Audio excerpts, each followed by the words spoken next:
You are watching the Dr. Angie Eugene Show, where we showcase leaders making an impact in our community. Now here's your host, Dr. Angie Eugene. Good afternoon, everyone. I am your host, Dr. Angie Eugene of the Dr. Angie Eugene Show. And I'm sitting here with Miss Terri Murray. And oh my God, we've just been having a wonderful conversation about the history of Warner Robins. So tell us about you. Who are you? How long? I know that you're a native here. Well, you've been here a long time. You've seen the city grow leaps and bounds.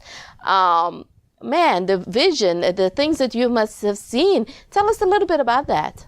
Well, I came to Warner Robins back in 1981. My father was military, and he stayed in the military for 33 years, and then he retired here at Robins. When my dad got orders to come here, we were looking at the map, and we said, "What is a Warner Robins? Dad, what is Warner Robins?" And he says, "Well, it's kind of south of, it's right outside of Macon. It's kind of south of Macon." And so we kept on looking on the map. We said, "We don't understand that, Dad. We don't want to go to that base. We don't want to go to Robins Air Force Base." And so we had no choice, because once those orders are stamped and sealed, and you move on. And so when we got here, we landed in Atlanta. We came from Misawa, Japan. Okay. And we landed in Atlanta. And then we came here. I think we had at that time, the military would arrange for somebody to come meet you when you came to the base. And we had a sponsor. That's what it was. We had a sponsor that came to the airport, met us there, brought us down here to Robins, and we're driving in. And first thing I see are all these peach trees. I've never seen fruit trees like that. Big old orchards of waves of fruit trees. And as we're driving down the Watson connector, that time it was just Watson, then we saw the pecan orchards by where the old West Plumbing building used to be at. And where Lowe's is right now was nothing but peaches and pecans. And so as we come into town, we see just a few little lights, and we're coming from Misawa Air Force Base, Japan. And we are so excited to see a McDonald's and see Burger King and all this other stuff. And we only see maybe McDonald's. I don't even think we had Burger King at that time, back in 81. I'm not even sure. I don't even remember. But there was one main street, and that was Watson. That led from Robins Air Force Base all the way out there to I-75. And that's my introduction to Warner Robins. It was kind of bleak. It was kind of scary, because we got here I think it was late at night. And coming back from a place that we had been familiar with back into the United States, that was kind of like when you're overseas, it's different than if you're here in the States. So that's the one adjustment that we had to make almost immediately, being back home in a country we hadn't been to in about 3 years. So what's your passion for Warner Robins? What keeps you here this many years? Well, it started off that I got here, got acclimated. We lived over on Hillside on the base, off-base housing. And I didn't know quite what to do, so I went to school, came back from school. I had my first child, Francesca. And then being a single parent, I moved on my own, and then got a job at Robins Air Force Base. And I worked at Robins for 19 and a half years. Wow. 19 and a half years, I had 4 children. One was at UGA in college, getting her degree in biology. And then I had 3 more that were coming up. And I had just been divorced. And so I had, about a year later, I remarried. And my husband was a pastor, and so we decided that we would just do ministry. And so that's what I've been doing for the past 10 years or so. And I had the opportunity to build a business. I started a janitorial business, and I built it to a not multi-million dollar, but $1 million a year contract with the Department of Transportation. I was doing the rest areas from down I-75 from Forsyth down to Valdosta. And so I did that for a couple of years, and have done other businesses since then. I enjoy catering. I do events. I do taxing and accounting work, and I do ministry. And so I've been a mom, I've been a sister, I've been an aunt. I'm still an aunt, I'm still a mom, still a sister. wife, businesswoman, entrepreneur, minister, visionary, and still thinking of things to do that life doesn't have to get boring, and I don't have to get sedate in what I'm doing. And that's basically where I am right now today. Wow, that's great. You wear many hats. Try to. So what's your vision? What's your vision for this upcoming position that you are looking forward to? To serving our community? Yes, serving this wonderful city. The main thing I'm looking forward to is trying to assist our leadership into progression. I think Warner Robins had a great vision. I think that, as a matter of fact, Warner Robins has had 2 national hats that I remember on CNN. First one was Warner Robins was one of the top 10 or top 15% of the growing cities in the country. It was a great place for us to bring our children, to raise children at. That's why I moved here. Absolutely, you probably saw that newscast. But and then we had another one that says, "Oh my God, what's going on in City Hall in Warner Robins?" So I don't want that to be the last thing the nation remembers about Warner Robins. I want the nation to get back to that first broadcast. I want the nation to see us as a growing community, a caring community, a community that doesn't forget about the old and doesn't forget about the upcoming generation, but that can bring the two together and be able to care for one another, because there's such wealth in our senior citizens, and there's such possibility in the children that are coming up. And if we forget those two dynamics of society, then we have come to a place that neither one is going to be taken care of.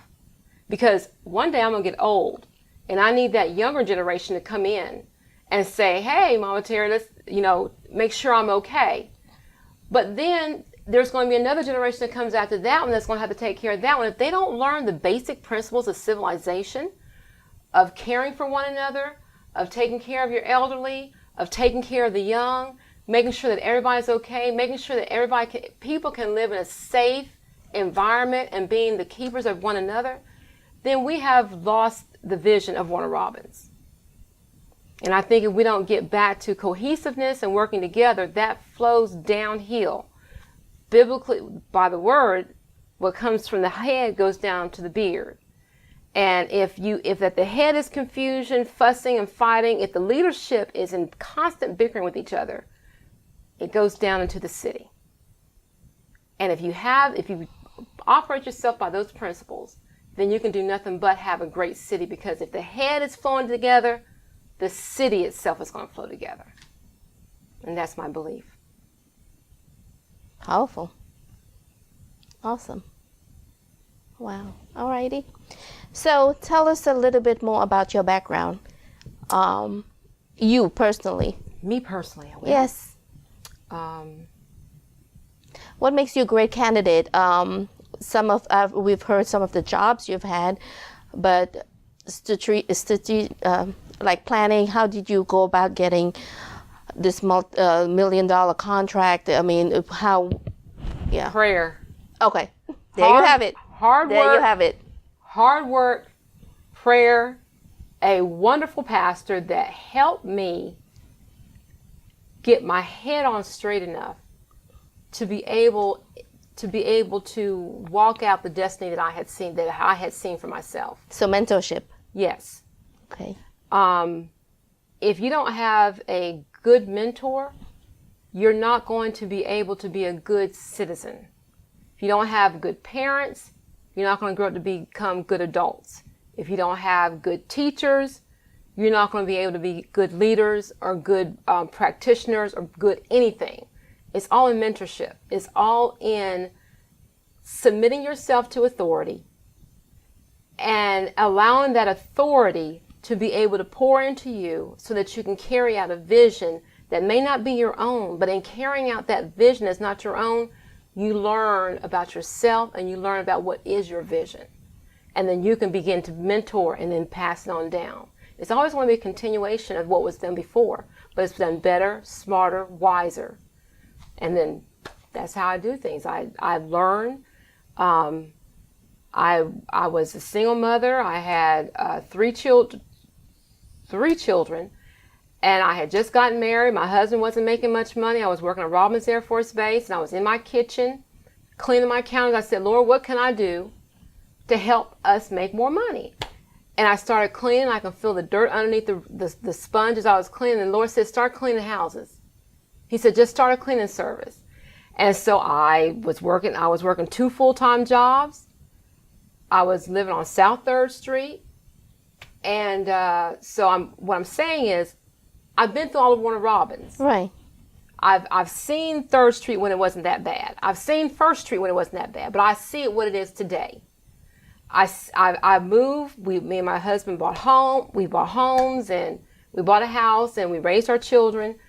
But the cleaning service, I built that thing from the ground up. I went and bought with one paycheck. I went and bought a vacuum cleaner, cleaning products, tissues, and toilet paper, and I started because I worked at the hospital.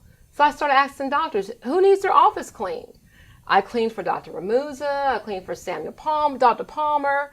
I cleaned, and then it progressed. And over 5 years, within 5 to 6 years, I was doing bigger businesses. Mm-hmm. And then by the time I was in it for a good 8-9 years, I learned how to put in bids for state contracts. Okay, that's what I was getting at. For the procurement. It's a stepping stone, and then you learn and you learn. You don't just go from... No. Yeah. People want things just like that. They want it instantaneously. Mm-hmm. You can't have anything instantaneously.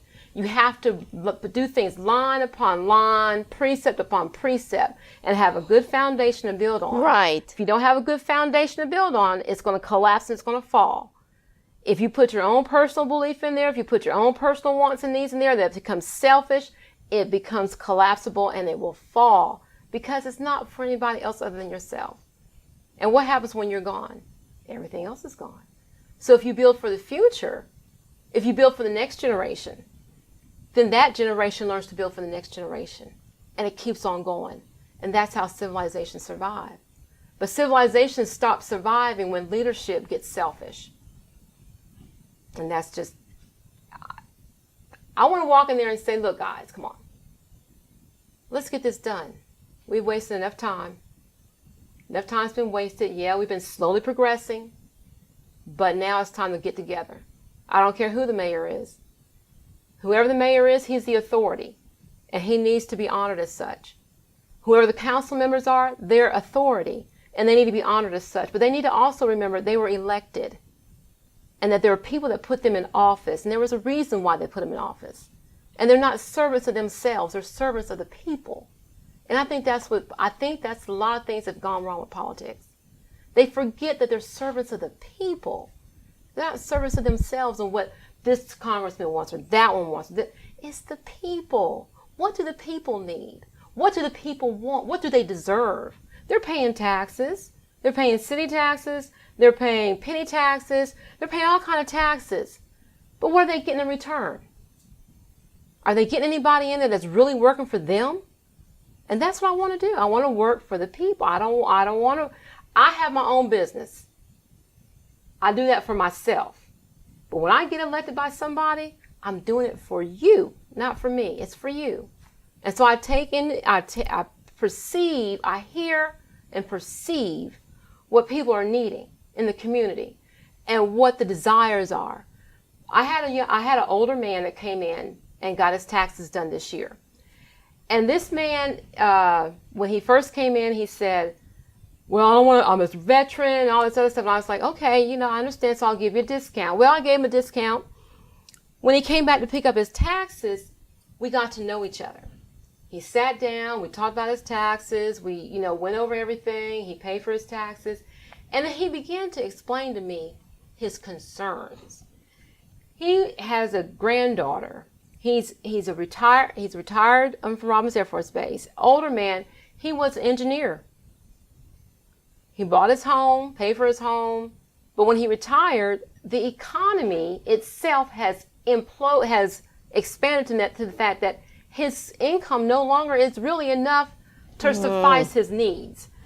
And so the experience I had with him was he was going through heart problems, all kinds of different medical problems. He couldn't afford his medication. He would have to choose whether to eat or he'd have to choose whether to buy medication. Yeah. Couldn't afford all the medication, so he had to choose which one he could afford this month, which one he could afford next month. He had a pension of maybe, I think, $1,700 a month. He had his home. He was still paying on his house because he was the only one left. His granddaughter, or his adopted daughter, had issues. And so to make sure she's okay, he had to borrow money to make sure she's okay. Come to the end of the story, he is sickened because he had to have his tax return just to make a bill. Just to make a bill, just to pay a bill. And I was like, there's no reason why you're retired and you should be in this position. He didn't know where to go. He needed somebody to clean his house. He couldn't bend over. He had back surgery. He was walking with a walker. And I could just imagine what wasn't done for him. And so I immediately got on the phone. I called the OAC here. I called City Hall. Could not get any kind of information on what I used to know as the OAC, the Older Americans Council. There's nobody locally to do anything. I had a call. It took me 2 days to finally get to Atlanta, to finally get a number in Atlanta that could help me. Almost every number dealing with older Americans that were local were closed. Nobody knew who they were, didn't know what the office was, and the one office I was able to get in touch with here didn't know anything that they could tell me. So this man, I'm thinking, I have his number. I'm thinking, I got to do something to help him. What can I do? And my hands were tied. And the only thing that Atlanta would do was take his name and number. As they said, they would call him. I said, he may not even get to the phone in time to call you. I don't even think he is able to even call you back, because it took him 3 or 4 days to call me back when I called him to let him know that I had finally gotten in touch with somebody. And please answer your phone, because you don't know when they're going to call, but make sure you keep your phone near you. And I haven't heard from him since. Wow. This is the story. These are the stories I'm hearing. You have older women that have been married their whole life, and all of a sudden the husband decides to leave. They don't know what to do. The husband took care of everything. So it's just, they have children.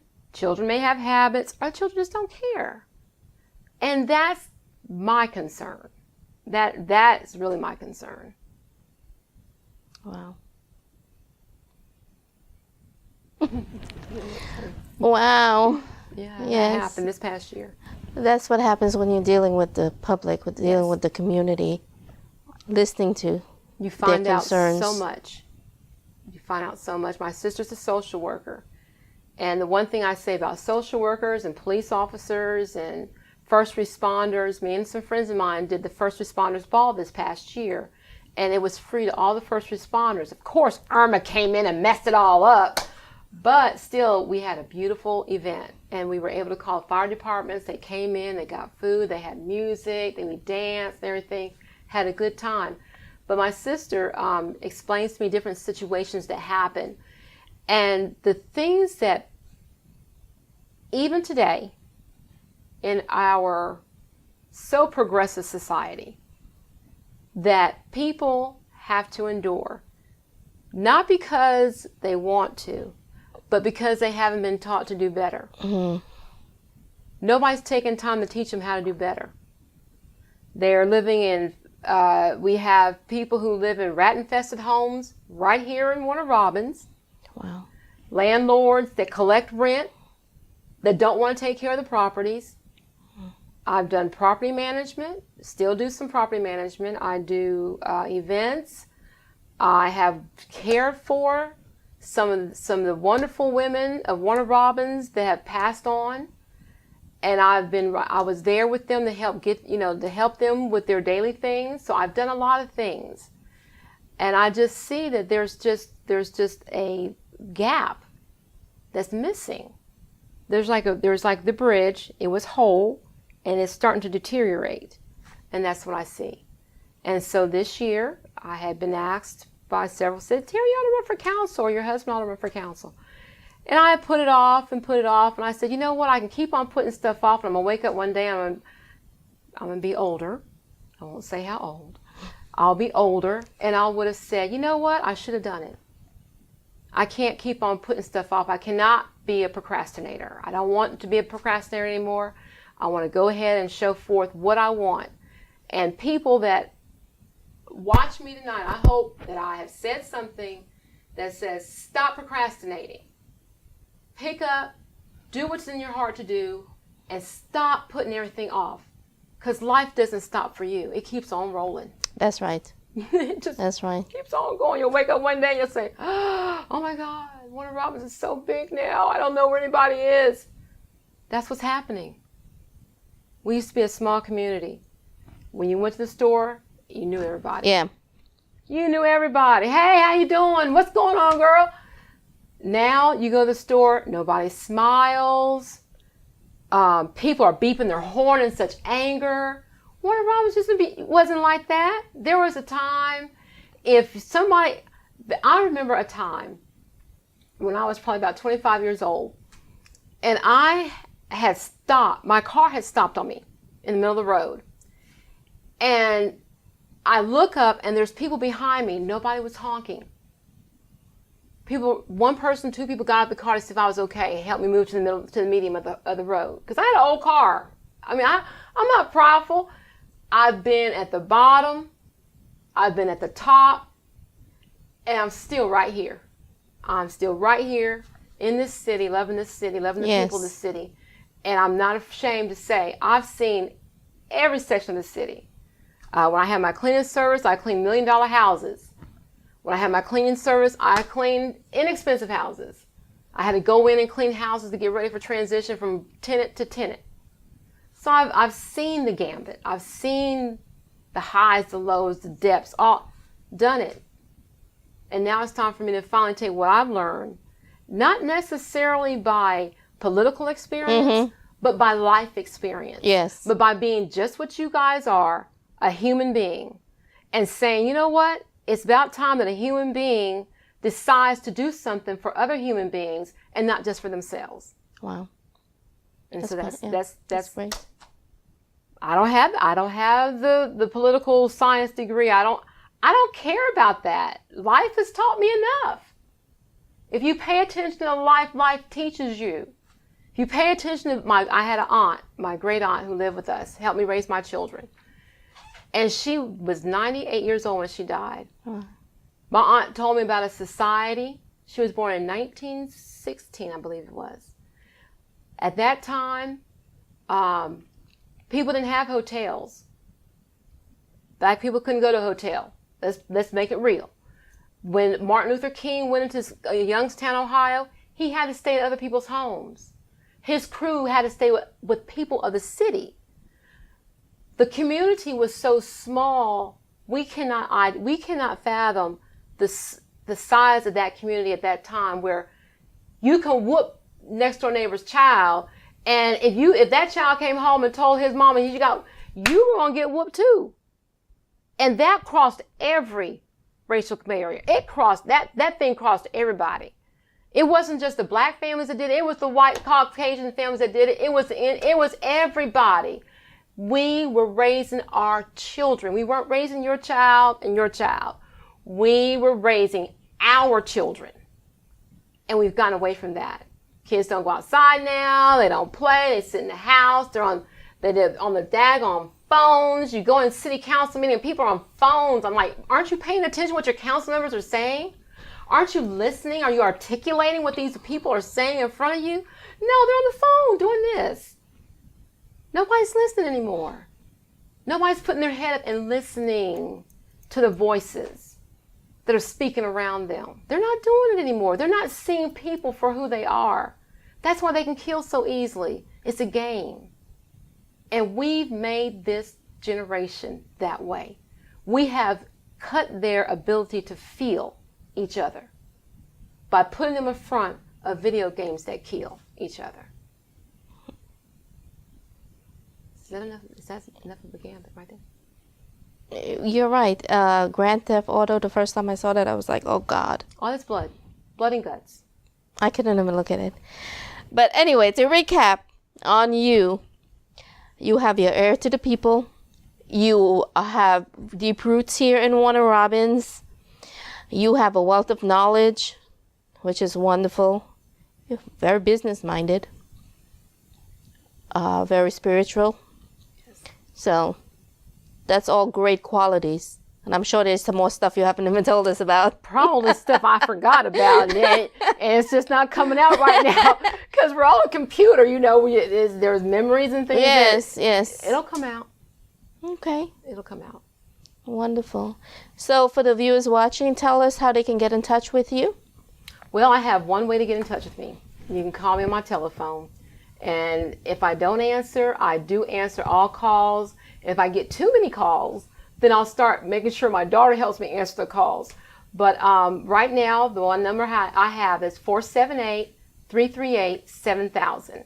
I am running for City Council for Post 3, Warner Robins, Georgia. I live at 123 South Pleasant Hill Road. I work just like you do. I go to church just like you do. I go to Eagle Wings Ministries. That's our ministry. And between those two places, you can find me. Or you can find me at Celebrations Event Center. I may be doing a party. But I enjoy life. And I'm learning at this age in life to enjoy it even better. And to give back. Giving back, yes. So are you accepting volunteers? Yes. Okay. I surely am. They can contact me, and if there's, just contact me. Okay, and we'll see what needs to be done. Awesome. Well, thank you so much. You're welcome.